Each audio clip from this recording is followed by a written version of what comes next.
guys get acquainted with each other. Yeah. This is the first time that these people have seen each other in a long time, so it's going to be kind of nice and fun. Yeah, it's been months. Coming next to the stage, Roy. Roy Stalin. Roy Stalin! Yeah!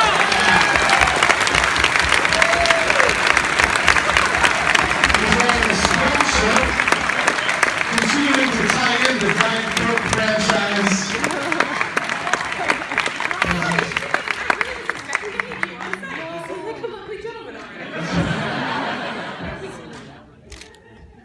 One of the best movie dicks of all time.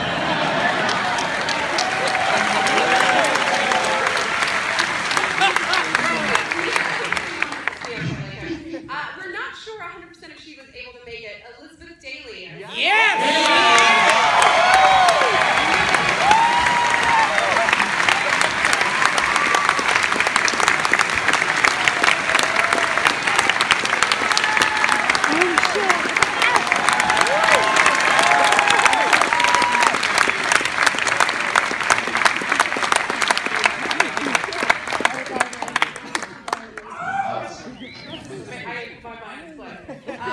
And last but absolutely not least, we actually have the Paperboy.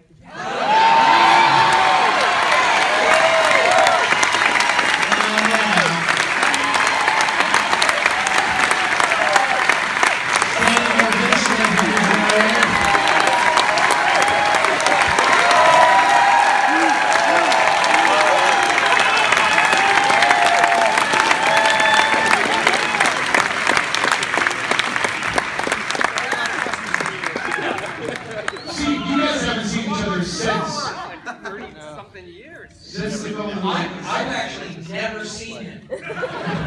Yeah. Like Curtis saying Charles DeMar when he, Roy is asking him his name and stuff. It was just all the stuff that these guys made it so much better than the crap I wrote. That is so not true. And it's been years, decades, that I've been trying to get him to admit the fact that not only was it a really funny script, but he made this sort of amazing environment in which we could all play with that stuff and we could come up with things like that. Directors don't always know how to do that, and he knew how to do that instinctively on his first feature film. And it was amazing for all of us, I think. I mean, to have that experience. But just stop trashing yourself. Did you allow a lot of that while shooting? For Sketchfest. And it was the first time we read the script, the shooting script, out loud. And you think this is bad? I mean, reading some of the stuff that was in that. Oh God. He was squirming while we were reading. Yeah. I got saved by my producers and stuff. This might be a little bit too disturbing and stupid. It was dark. Yeah. It was really dark. And remember, it became PG-13. It wasn't originally. Yeah. So what, you guys, I'm really not a dick. Right, honey? I have the best audition story of this. I got a call on a Friday from my agent, and he said, "Okay, you're auditioning for this movie. We don't know which part you're playing. You're gonna read for. It's either the good guy or the bad guy or the dancing hamburger. We don't know. So just be prepared to read for any of them." So I said, okay. So I go down, and I knew the casting director, Carol Jones, but I get into the office, and there is a buzz going on that usually doesn't go on when you go in for an audition. And I'm saying, there's something weird. There's a lot of energy here. And there's Charlie Sheen is there reading for this part. Chad McQueen, Steve McQueen's son. John Putch, who's Maureen Stapleton's son, is reading for this part. And we're all looking around, and I think Charlie Sheen goes, yeah, they fired the dude who played this part. And so I do my reading. I thought I did a pretty good job. The director's not there, but I'm reading for the casting director and the producer, Michael Jaffe. And so I do my little reading. I thought I did pretty good. And so I'm leaving, and Jaffe comes chasing after me. He says, Aaron, can you come back and do that again? So I go back, and I do the reading again, and said, okay, I want you to come back here tonight at 11:30 and meet the director. I said, okay. So it turns out they've been shooting this movie for 3 weeks. this kid came in who did the part. I won't say his name, but he couldn't make pig noises. We all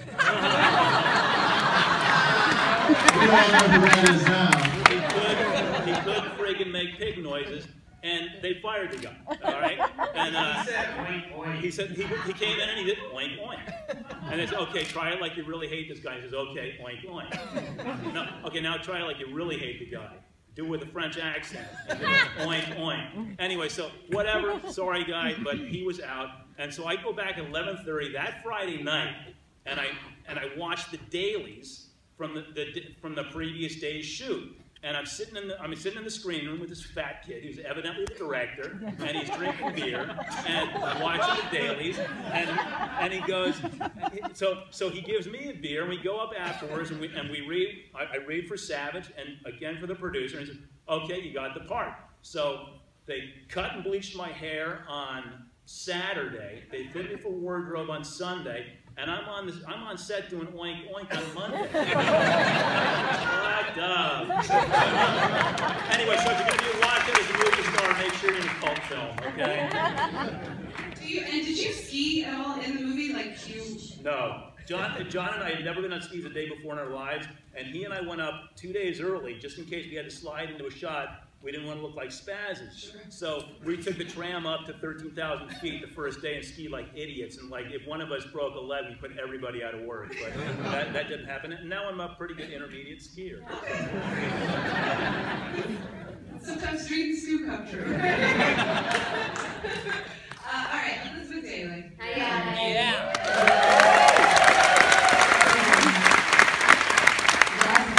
I don't really remember how I got this. How did I get started? How did that happen? You were cute, but you were too intense. Like you were just. If John was in love with you, he's an idiot. You know, you're just trouble. So I just said you're marvelous and funny and brilliant. So You gave me that singing part. yeah. I think we went through this, Elizabeth. Yeah. The only thing I really remember specifically about this movie was going to a wardrobe fitting, and they were sizing me for that fried wonton dress. I remember feeling very fascinated by this dress, and then I remember being in this little square plexiglass box during that particular filming of that scene. I remember slipping and sliding all over that box. I was going to crack my head open. But it was pretty awesome. It was pretty fun time. And was this a song that was written for the movie? Yeah, it was written by, was it Angie Rubin? Yeah. Yeah, it's really great young writer. Angie, how is she? Anyway, she's amazing. She wrote all those songs, and I was super happy that I got to sing them, because one of them was like, I don't even know how I sang that song. Yeah, you get real high. I get really high. It was awesome, yeah. So that's it. Yeah, that's me. No, that's not me. I'm actually going to be singing it on headlining the Whiskey November 22nd. I'm going to roll my old dance like Say It, Mind Over Matter from Summer Solstice. And then I used to like, a virus, like for me, you know, talking about. Anyway. And maybe even, smelly cat, what are you feeding you? Oh, it makes my mind just fell apart a little bit. I will say that part of me always kind of hoped that Lane Meyer would have ended up with you at the very end of the movie. No disrespect, Monique, but I was like, how badass would that have been? Just leave with the like hot lady singing at the school dance. That's gonna be amazing, babe. Sure. Thanks for your help, Monique. Anyway, and Damien. Damien,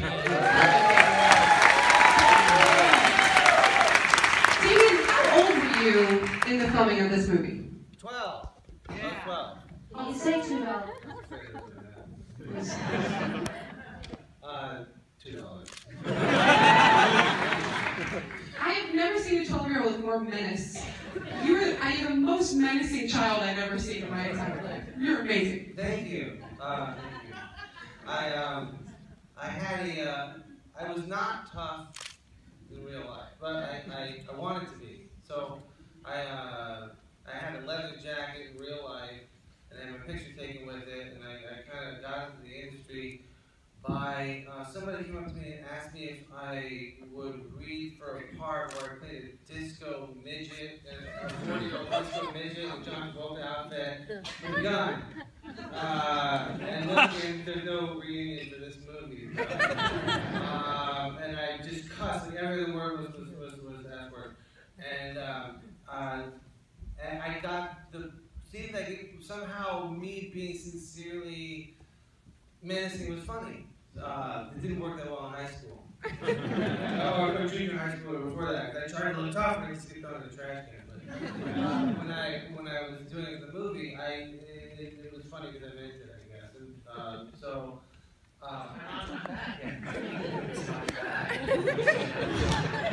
I just heard these terrible little stories about him also in the diary. And he's just such a great character.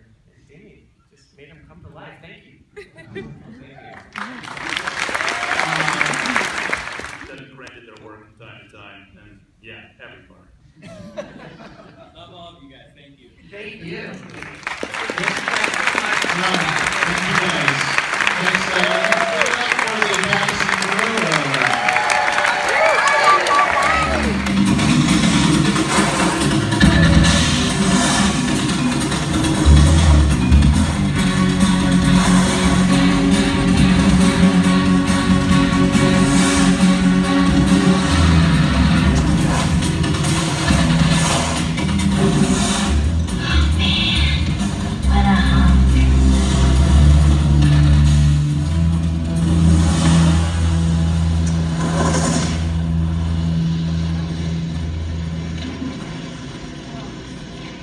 Okay, listen up.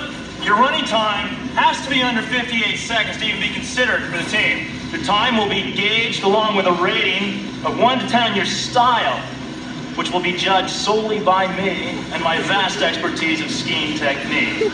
So why don't we have you sorry-looking lot of hopefuls make your way up the hill. Now you future members of the girls' ski team can all keep me company until it's time for you to take the track. Who'd like to hold my clipboard? You'll make a fine little helper. What's your name? Charles DeMar. What's your name? It's my favorite name. Buenos dias, Roy Stalin. How you doing? Hola, Wayne Meyer. I can see you and I share one common desire.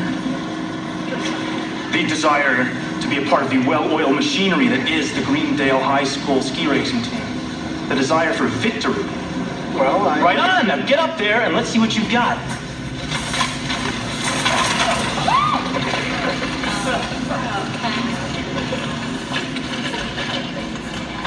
Okay, ready up there.